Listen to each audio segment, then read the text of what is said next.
At Jefferson Center, we believe in the dignity of all people and creating a culture where diversity is valued. We're passionate about building an inclusive community where mental health matters and equitable care is accessible to all. As such, the center places value in highlighting a diversity of cultural practices and celebrations throughout the year. Today, the DEI committee brings you a conversation about Cesar Chavez Day. My name is Talia Rodriguez, Senior Administrative Support and DEI member, and Amanda Daniel, Manager of Diversity, Equity, and Inclusion. Thank you, Amanda, for joining us today. So, who was Cesar Chavez and why does he have a day? Thank you for having me today. So Cesar Chavez was a Mexican-American labor leader, organizer, and civil rights activist. He was born in Yuma, Arizona in 1927 and moved on to California during the Great Depression to find farm work after his family's homestead in Arizona was foreclosed on. As a day, Cesar Chavez Day was first proclaimed in 2014 by then President Obama to celebrate his birth and his legacy as a civil rights and labor movement activist. It's a commemorative holiday for the US and a government holiday for the city and county of Denver, meaning that city and county of Denver workers have the day off. Wow, that's really cool. I did not know that. I thought it was a holiday that's been here for a very long time. So it's nice to know that Mhm. this was done by President Obama. So, what is Cesar Chavez known for? So the main thing he's known for is for organizing farm workers, agricultural workers. He founded the National Farm Workers Association together with Dolores Huerta in 1962, and that's now known as the United Farm Workers Union.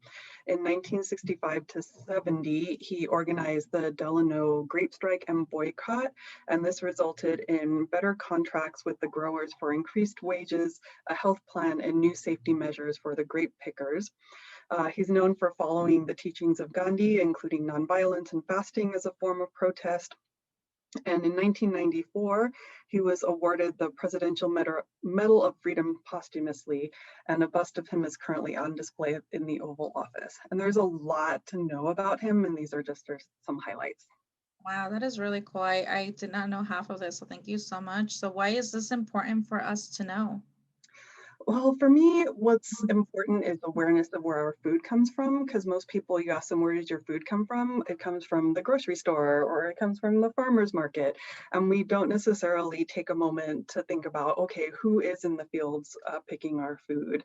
And how a lot of people also don't know that we pay some of the lowest, if not the lowest, food prices in the world.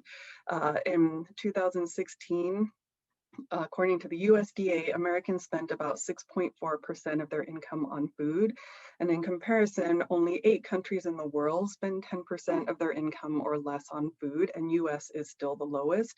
And there's a lot of factors that go into food prices, but one of the factors is having cheap agricultural labor.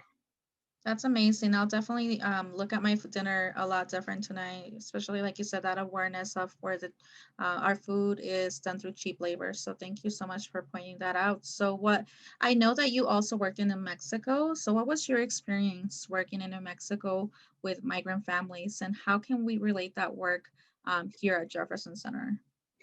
Well, one of the things with working with migrant families is that instability and having to follow the crops. And so there was a limited amount of time that I would have to work with them before they were picking up and moving again.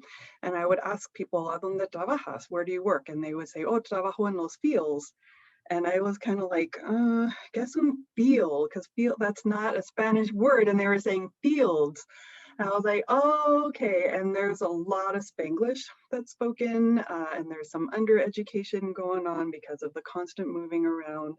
And just being aware of that and how sometimes the kiddos even have to work because they're paid by the bushel or by the weight, not necessarily by the hour.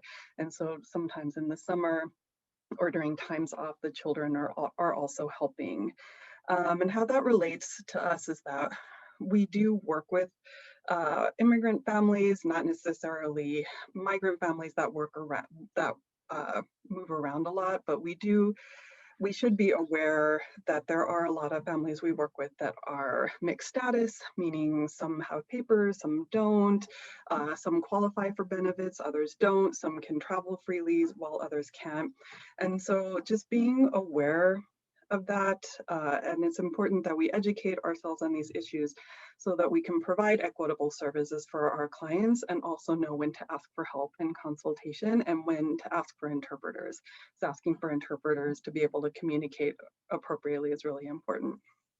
Absolutely. And I can totally relate to this as an immigrant of myself. I immigrated from Mexico, so I can totally relate to these experiences that migrant workers have also faced. So thank you so much for sharing that with us.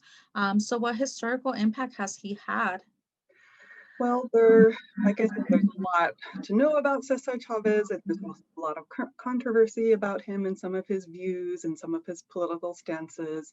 And also, he didn't have as much of a chance to solidify his legacy since he died unexpectedly of natural causes at age 66. One of his allies, I already mentioned, Dolores Huerta, is still advocating for the Latino community. For example, last year she was here in Denver, encouraging Latinos and Spanish-speaking people, no matter their status, to fill out their census forms. Another thing is Obama recycled the UFW slogan of Si se puede for his presidential campaign, Si se puede or Yes we can. And I think it just goes to show the influence one person can have in their lifetime and beyond, because our work in general and thinking about diversity, equity, inclusion can feel really overwhelming at times. We should remember that we all have our part to play in co-creating a more equitable society. Absolutely. You are so right on that piece. We are all in charge of that hope that we can provide for ourselves and others. So thank you so much for sharing that. Well, thank you overall for this information on Cesar Chavez Day. If our staff would like to know more about this and other events being highlighted, Amanda Daniel will post more information in the portal page under committee pages. This video was brought to you by our DEI committee. Thank you all for joining us today.